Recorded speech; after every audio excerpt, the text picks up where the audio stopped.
Oi, meus amores, estou muito contente por estar trabalhando história com vocês nessa turma.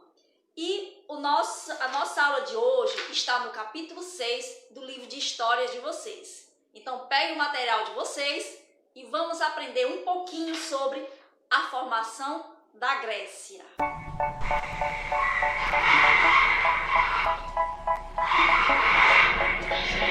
They say, oh my God, I see the way you shine.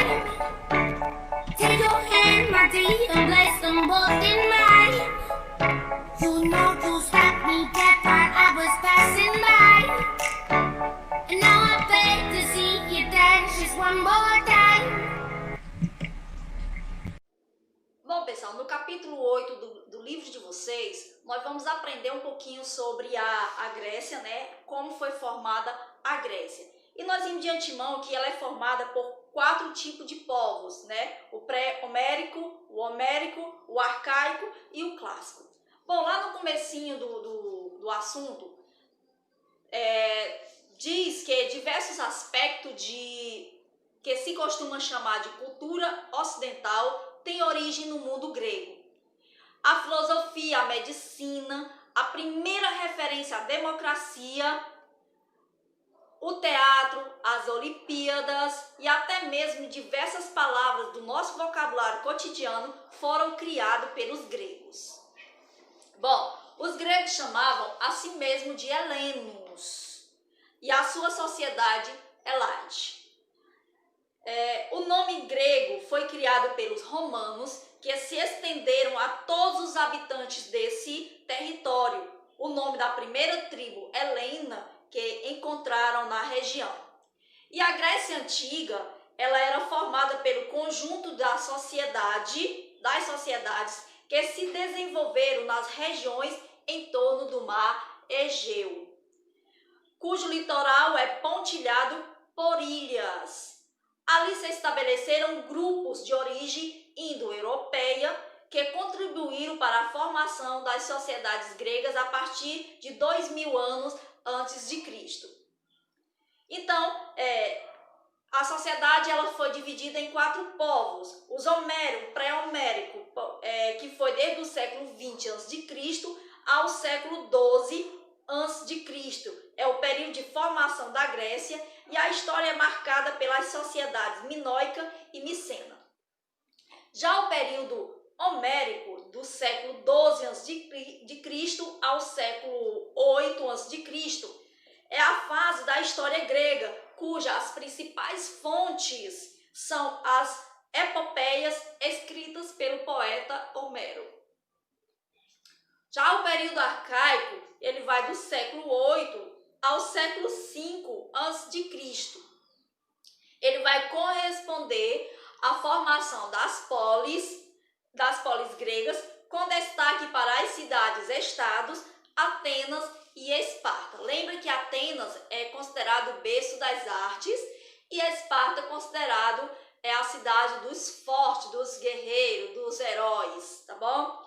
Já no período clássico, ele vai do século 5 ao século 4 antes de Cristo.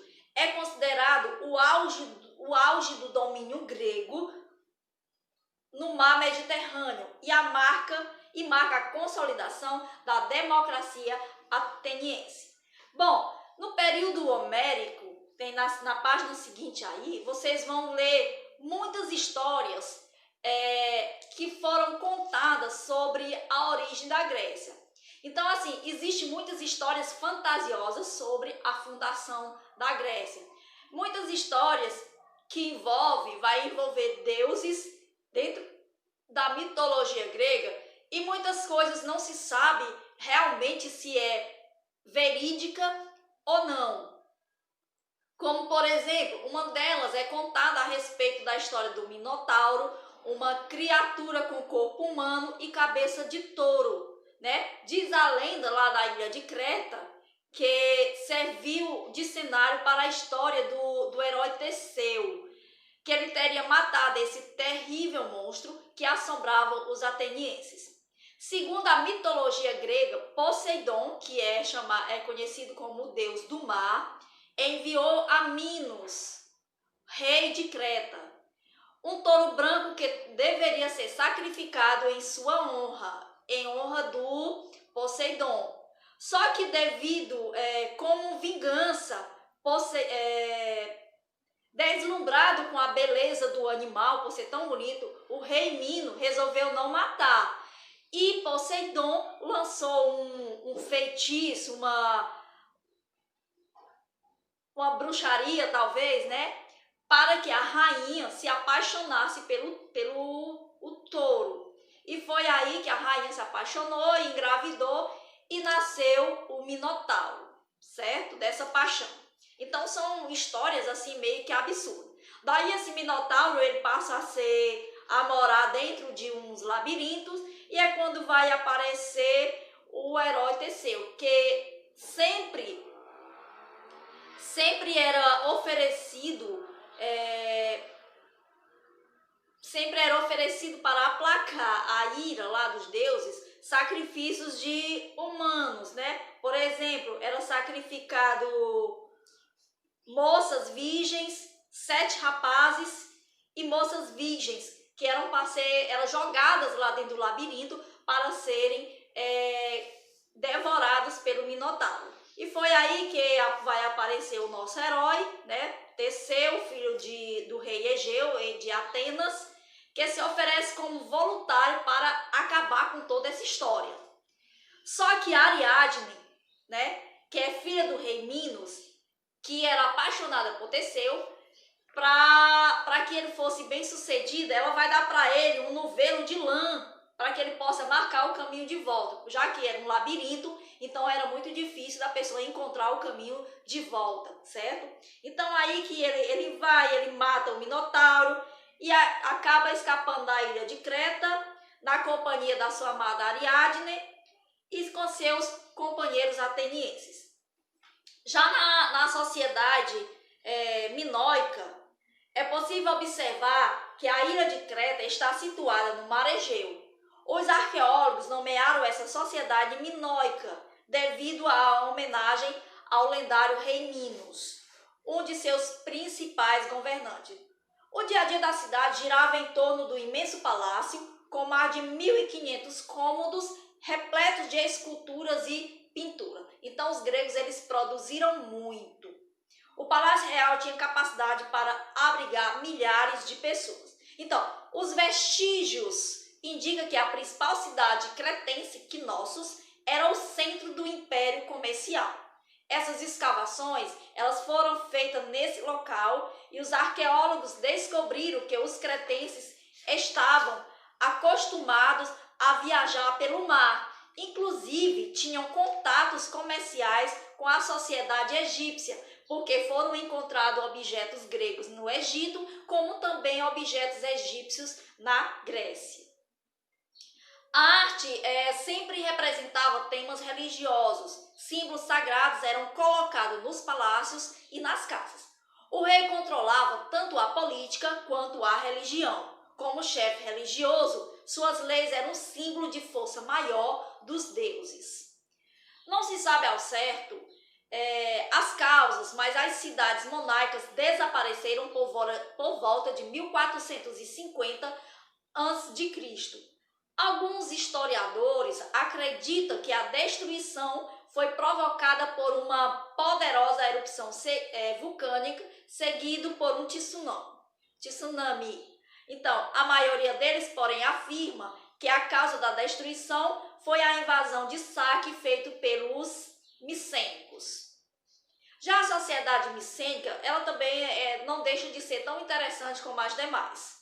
Porque se falar de povos gregos, esperamos tudo, certo? Então, eles vieram da Europa Oriental, se formaram a partir do encontro de grupos nômades, oriundos da Europa Oriental, com sociedades que se localizavam na região da atual Grécia. Entre esses grupos estavam os arqueus, os primeiros a invadir a ilha de Creta. A sociedade micenas na parte continental da atual Grécia foi fundada pelos aqueus.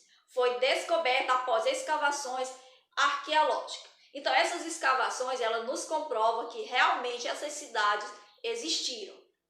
Era um local extremamente fortificado. Em diversas sepulturas foram encontradas máscaras de ouro, joias e armas de bronze pertencentes a essa sociedade. Os micênios, eles mesclavam sua cultura às atividades agrícolas, comerciais e às técnicas de navegação que aprenderam com o povo minoico de Creta.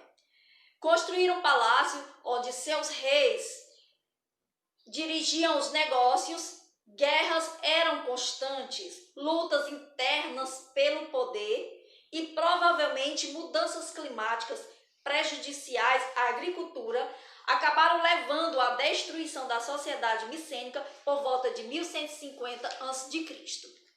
Já no período homérico, o mundo grego, ainda em formação, passou por um processo de ruralização. Como vimos, a organização dos micênicos já havia desaparecido nesse período. Então, muitas pessoas deixaram suas casas nas cidades e se dirigiram às áreas rurais, onde se reorganizaram em clãs e tribos, unidas por laços de parentesco. Então, o comércio do mar Egeu com regiões distantes praticamente deixou de existir e a escrita foi abandonada. Nessas grandes comunidades, havia outros grupos menores que se reuniam em oicos, unidades familiares que se dedicavam às atividades agrícolas e pastoris. Os oicos, eles eram extensões de terra onde a produção era coletiva e o trabalho era realizado por seus integrantes ou por escravos obtidos através de saques e pilhagens. Da palavra grega oiko derivou-se posteriormente o termo economia. A organização política grega nesse período baseava-se nas relações familiares. Tudo era entre a família. Então, questões que se dizia respeito a diversos oikos eram resolvidas em assembleias de guerreiros ou por monarcas que estabeleceram à frente das famílias os clãs e tribos.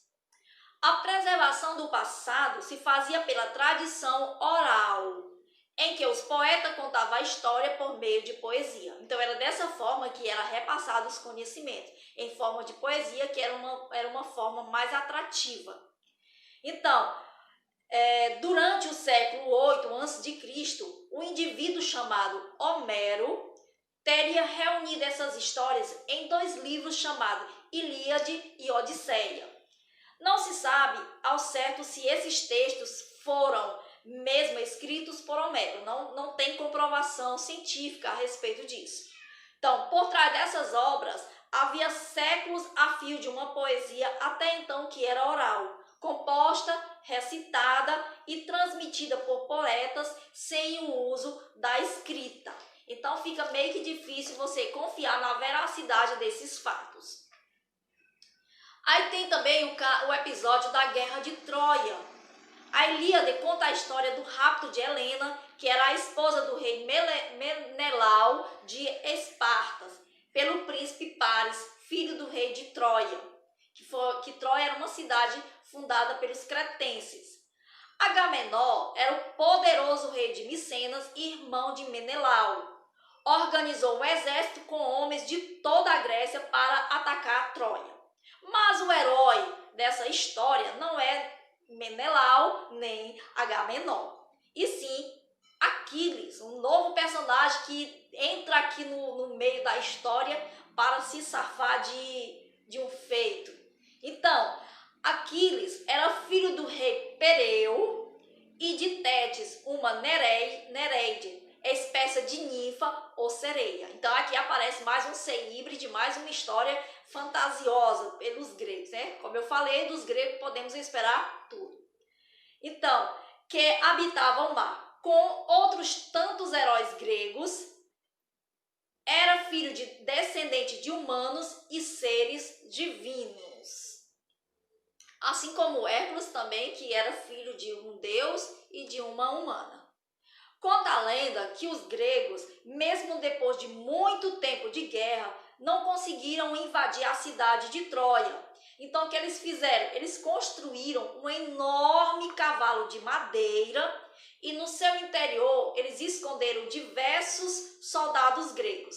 Então, os troianos acreditaram que aquele cavalo era um presente que representava a rendição dos gregos e o levaram para dentro das suas muralhas. Só que à noite, os gregos saíram de dentro do cavalo e derrotaram desprevenidos os troianos. É desse episódio que vem o ditado popular presente de grego. Eu acho que vocês já ouviram falar sobre essa frase, né?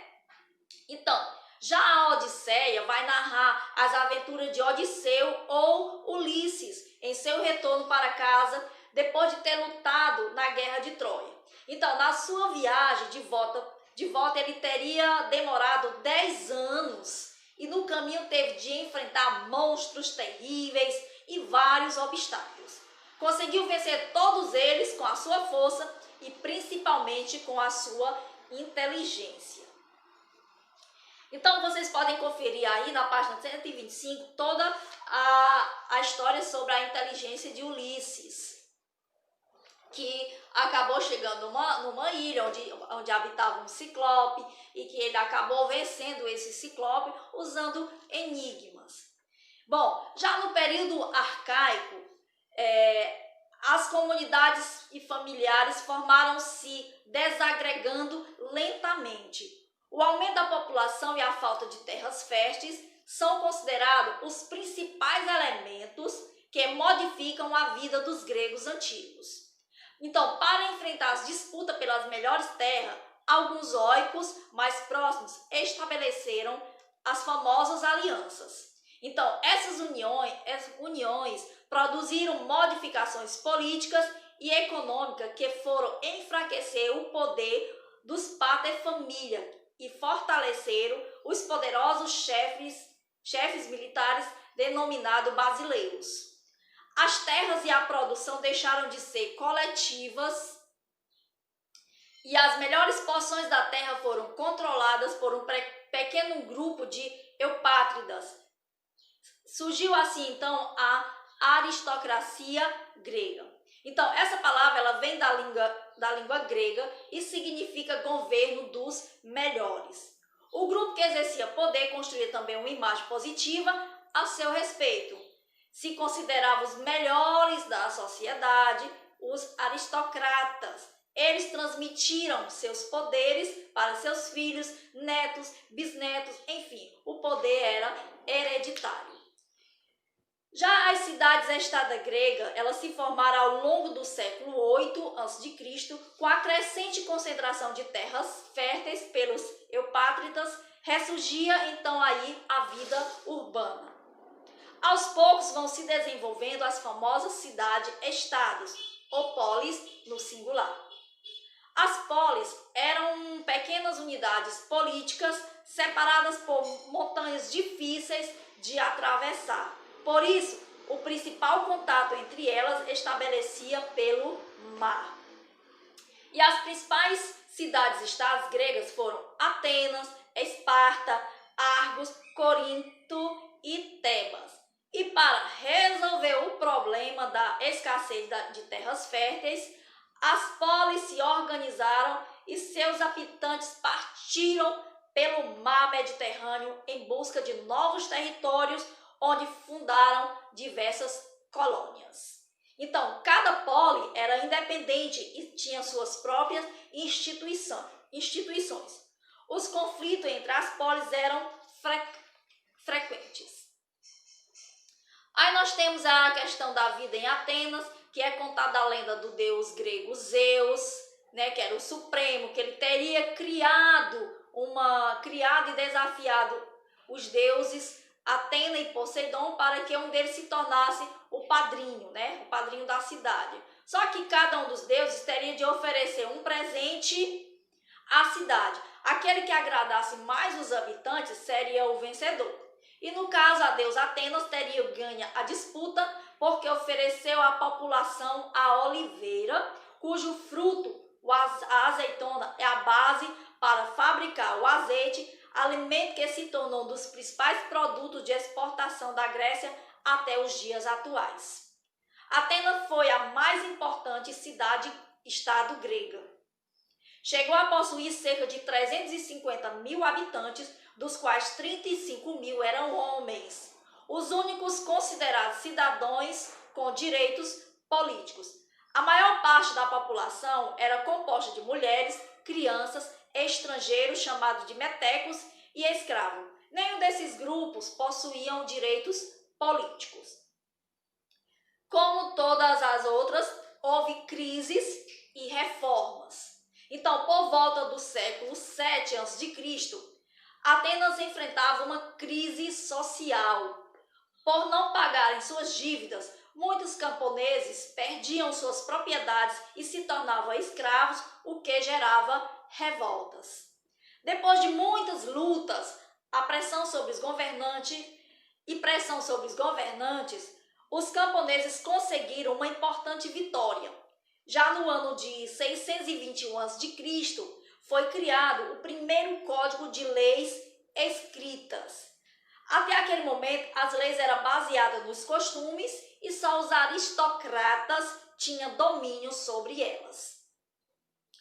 Os eupátridas, que mantinham o controle sobre a maior parte das terras, escolheram Drágon para redigir as leis. Mas o Código de Drágon, apesar de permitir os pobres o conhecimento da lei, mantinha sentenças rigorosíssimas. Até hoje, quando alguém considera uma lei excessivamente severa, costuma-se dizer que ela é draconiana.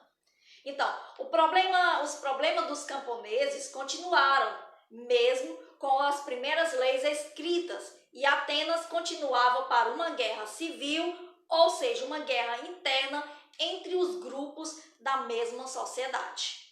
Os camponeses se organizavam cada vez mais, exigindo o perdão de suas dívidas e redistribuição das terras. Aí vai aparecer as reformas de Salom. Por volta de 594 a.C., os aristocratas nomearam Salom para tentar resolver essa famosa crise. E em seu governo, os escravos foram todos libertos e suas dívidas foram canceladas. As leis foram revisadas e foi criado um tribunal popular, no qual os juízes eram escolhidos por sorteios. Apesar de todas essas conquistas, Atenas ainda tinha um outro problema, que era o aumento do número de comerciantes ricos que mantinham as riquezas da cidade por meio de pagamento de impostos, mas não possuíam direito político. As pressões desse grupo eram cada vez maiores. Então Salom permitiu o acesso dos ricos negociantes aos cargos administrativos. Ao abrir a assembleia a todos os cidadãos atenienses, lógico que era somente aos homens, e ao tirar o cargo de controle exclusivo dos grandes proprietários de terras, Salom enfraqueceu os poderes da aristocracia. Assim, deu início à transformação de Atenas em uma democracia. Então, as reformas de Salom não foram suficientes para eliminar essas disputas. Os eupátridas ficaram insatisfeitos com a perda de grande parte de seu poder nas decisões políticas. E os mais pobres ainda não viam seus pedidos para melhores condições de vida a serem atendidos, e nessa situação os conflitos só continuaram. A tirania de Pisístrato. Foi então que Pisístrato, outro aristocrata, aproveitou-se da instabilidade geral e tomou o poder à força em 546 a.C. Então ele deu início a uma tirania, governo, no qual o poder é conseguido pela força, de maneira ilegal. exilou os eupátridas que se opuseram a ele e, para agradar e conseguir o apoio da maioria da população, mandou instalar canais para aumentar o abastecimento de água em Atenas e distribuir as terras dos aristocratas exilados aos camponeses pobres. E seu governo durou 30 anos e foi marcado por um forte incentivo à vida cultural. Então ele realizou grandes obras de embelezamento da cidade de Atenas e popularizou os festivais de teatro. Aí na outra página aí você vê a questão do teatro e aí vem o nascimento da democracia. O nascimento da democracia ocorreu após o falecimento de Pisístrato em 1527 a.C. Quando ele faleceu, ele deixou seus filhos no poder, que posteriormente foram destituídos por Clístenes, apoiado pela aristocracia. O governo procurou realizar mudanças na política de Atenas, com o objetivo de conter as revoltas populares e evitar novas tiranias. Ampliou as reformas de Salom, construindo uma democracia. Aí vem Esparta, um estado fortificado. Enquanto Atenas ficou famosa por sua democracia, outra cidade-estado grega destacou-se pelo seu caráter militar. Esparta localizava-se no interior, na parte continental da Grécia, na península sul do Peloponeso. Sua posição geográfica dificultava a prática do comércio marítimo. Assim, para resolver o problema da falta de terra, os espartanos conquistaram povos vizinhos por meio de guerra. Os inimigos capturados nas batalhas eram transformados em servos do Estado e eram chamados de ilotas. Para conter a fúria de seus inúmeros escravos que frequentemente se revoltavam, os espartanos, com determinação e disciplina, transformaram sua sociedade em um acampamento militar. Os ilotas eram os responsáveis pelo trabalho agrícola e o cuidado com os animais. Então, assim, o comércio era responsabilidade dos estrangeiros livres, que pagavam impostos, mas não tinham direitos políticos, chamado periecos. E o estado militar dos espartanos eles eram treinados nas artes de guerra e ensinados a servir o Estado a partir dos 7 anos de idade, então desde criança. E as crianças eram separadas de suas famílias e passavam a viver uma espécie de acampamento militar. Lá eles exercitavam, competiam e suportavam desafios de resistência física, como sobrevivência em um clima muito frio, utilizando apenas uma túnica de tecido bem leve. Por volta de 500 anos antes de Cristo, Esparta assumiu a liderança da Liga Peloponeso, uma aliança de das cidades-estado gregas da península do Peloponeso. Essa liga comandava o exército terrestre superior a qualquer outra força militar grega. O medo constante de uma rebelião dos ilotas fazia os espartanos considerar a Liga de Peloponeso um instrumento de defesa e não de agressão.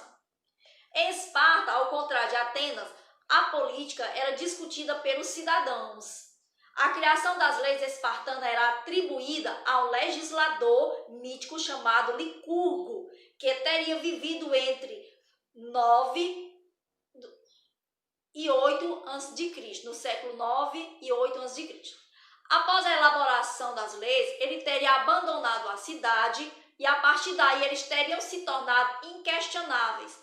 As versões lendárias sustentam que, uma vez por outra, Licurgo aparecia para participar do conselho de ancião, que reunia os homens com mais de 30 anos, escolhidos em uma assembleia militar. Caso fosse necessário, modificavam as leis, tornando-as novamente questionáveis. Então a cidade era governada por 2 reis. Um deles permanecia na cidade, enquanto o outro lutava nas guerras. E aí tem o laconismo. Até os dias atuais, o objetivo espartano é usado como sinônimo de simplicidade, pois assim era a vida dessas pessoas. O luxo, a riqueza e as ostentações eram proibidas. Todos os cidadãos que serviam o exército possuíam uma pequena propriedade que era doada pelo Estado. Nela produziam apenas o necessário para a sua sobrevivência e da sua família. Já que o comércio tinha pouca importância nessa sociedade e, ao contrário dos outros gregos, utilizavam barras de ferro como dinheiro no lugar das moedas de ouro. Desde pequenos, os espartanos eram treinados para falar pouco e respeitar os mais velhos. Também eram proibidos de se posicionar sobre quaisquer assuntos políticos ou de criticar seus superiores. Em função do rigor das leis e da ausência de debates públicos em assembleias, os espartanos eram considerados lacônicos, ou seja, pessoas de vocabulário curto. O laconismo tornou-se uma marca dessa sociedade. Bom, pessoal, isso aqui foi a nossa aula de história sobre a criação da sociedade da Grécia. Espero que vocês tenham gostado e até a próxima.